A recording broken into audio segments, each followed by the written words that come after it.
समझते हैं 2.5-3 महीने के बाद 3.5 महीने के बाद चुनाव फिर से है, क्या त्रिलोचन सिंह फिर से मैदान में दिखेंगे या फिर इस बार वो कह देंगे कि मैं 2 चुनाव हार गया हूं, मैं तीसरा चुनाव नहीं लड़ता? देखिए, मैं सामान्य स्थिति में चुनाव नहीं हारा। मेरा दोनों बार मुकाबला मुख्यमंत्री से था।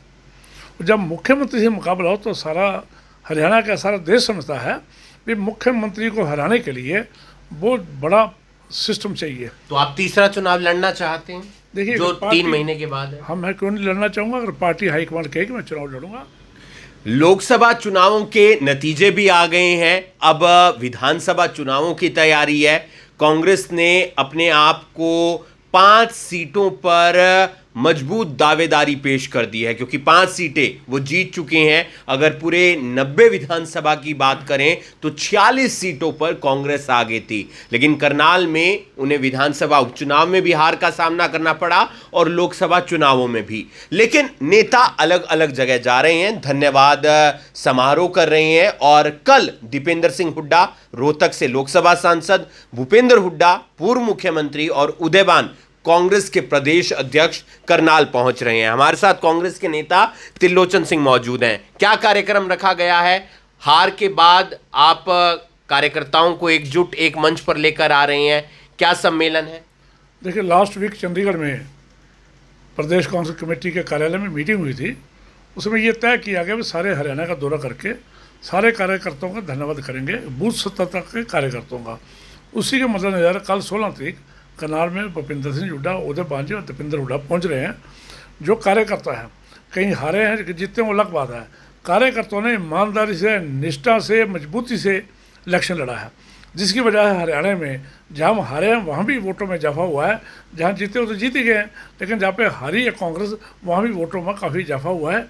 कार्यकर्ताओं का धन्यवाद करने के लिए कार्यकर्ता धन्यवाद समारोह रखा गया है, जिसमें कल ये 3 नेता पहुंच रहे हैं। करीब कितने बजे पहुंच जाएंगे और क्या विधानसभा चुनावों को लेकर ये तैयारी समझी जाए? देखिए, राजनीतिक आदमी के चुनाव की तैयारी हर समय रहती है, लेकिन जब तीनों नेता एक साथ आ रहे हैं तो नेचुरली कल का धन्यवाद समारोह के साथ साथ ही अगले चुनाव की भी वो हमारे टिप्स देंगे, अगले चुनाव के लिए तैयार रहने के लिए कार्यकर्ताओं को कहेंगे। कल 11:30 बजे के करीब भूपेंद्र सिंह हुड्डा, उदयबान जी और दीपेंद्र जी डॉक्टर मंगल सेन सभागार में पहुंच जाएंगे और करीब 2 बजे के करीब हरियाणा के बाद उसके बाद कुरुक्षेत्र चले जाएंगे। कुरुक्षेत्र भी सेम कार्यक्रम है। क्या कुछ समझते हैं, 5 सीटें कांग्रेस पार्टी की आई, विधानसभा में 46 सीटों पर कांग्रेस आगे रही, लेकिन करनाल में वो प्रदर्शन नहीं देख पाए और उससे कहीं ना कहीं आप भी नाराज थे, क्या कमी रह गई? देखिए, कार्यकर्ता का काम होता है काम करना।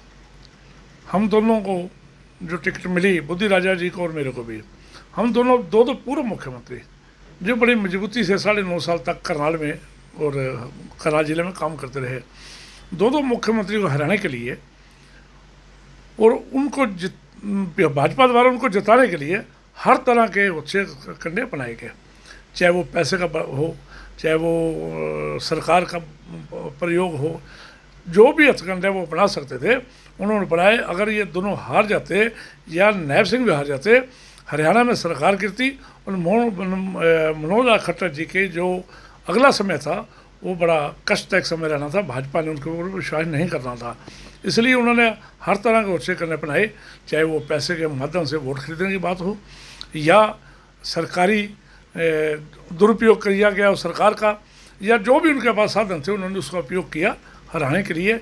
लेकिन फिर भी पिछले चुनाव से हमारी वोट असेंबली में 20,000 वोटी और पार्लियामेंट में 2-2.5 लाख वोट बढ़ी है। क्या कुछ समझते हैं 2.5-3 महीने के बाद 3.5 महीने के बाद चुनाव फिर से है, क्या त्रिलोचन सिंह फिर से मैदान में दिखेंगे या फिर इस बार वो कह देंगे कि मैं 2 चुनाव हार गया हूं, मैं तीसरा चुनाव नहीं लड़ता?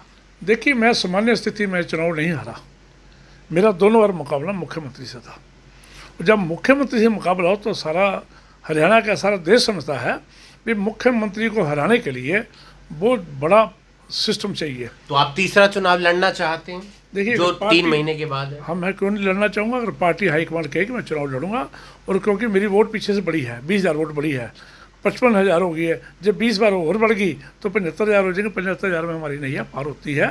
तो कार्यकर्ताओं का हौसला रहेगा भी। एक कार्यकर्ता अगर 2 बार हार गया मुख्यमंत्री मुकाबले पार्टी हाईकमान ने तीसरी उसको मौका दिया और जीतने के कगार पर हम पहुंच जाएंगे। आपको नहीं लगता कि कुछ नेता जो करनाल के ही हैं, जो चुनाव लड़ना चाहते हैं, वो ये कहेंगे वहां जाकर हाईकमान के पास कि 2 बार तो त्रिलोचन सिंह हार गए हैं, आप हमें टिकट देकर देखिए, आप हमें मौका देकर देखिए? देखिए 2 बार में लगातार मुख्यमंत्री के मुकाबले में हारा, सिटी के मुख्यमंत्री के मुकाबले। बलबीर वाल्मीकि जो इसराना से एमएलए हैं, उनको तीसरी बार टिकट मिली थी, 2 बार सामान्य हारे थे, तीसरी बार टिकट मिली वो एमएलए बन गए। इसलिए जरूरी नहीं होता 2 बार हारना, सामान्य स्थिति में नहीं थी, ये एक मुख्यमंत्री का मुकाबला था। तो इसलिए हाईकमान इस बात को समझती है कि जो 2 बार आदमी मुख्यमंत्री के खिलाफ हारा हो और मजबूती से चुनाव जीता हो, जमानत भी उसने बचाई हो और वोटों में पहली वोटर से आगे इजाफा हुआ हो, तो उसके लिए अलग से विचार किया जाएगा। बहुत बहुत शुक्रिया। त्रिलोचन सिंह, एक तरफ ये भी उन्होंने ताल ठोक दी है कि वो तैयार है विधानसभा चुनावों के लिए, अगर पार्टी उन्हें मौका देती है तो तीसरी बार वो चुनाव लड़ने के लिए तैयार हैं। वहीं कल का जो कार्यक्रम है, दीपेंद्र हुड्डा, भूपेंद्र सिंह हुड्डा और उदयबान जो कांग्रेस के प्रदेश अध्यक्ष हैं, करनाल के डॉक्टर मंगल सैन ऑडिटोरियम में पहुंच रहे हैं, कार्यकर्ताओं का धन्यवाद करेंगे और आने वाले चुनावों को लेकर रणनीति तैयार की जाएगी। आप देख रहे हैं नेताजी, मैं हूं आपके साथ हिमांशु नारंग। धन्यवाद।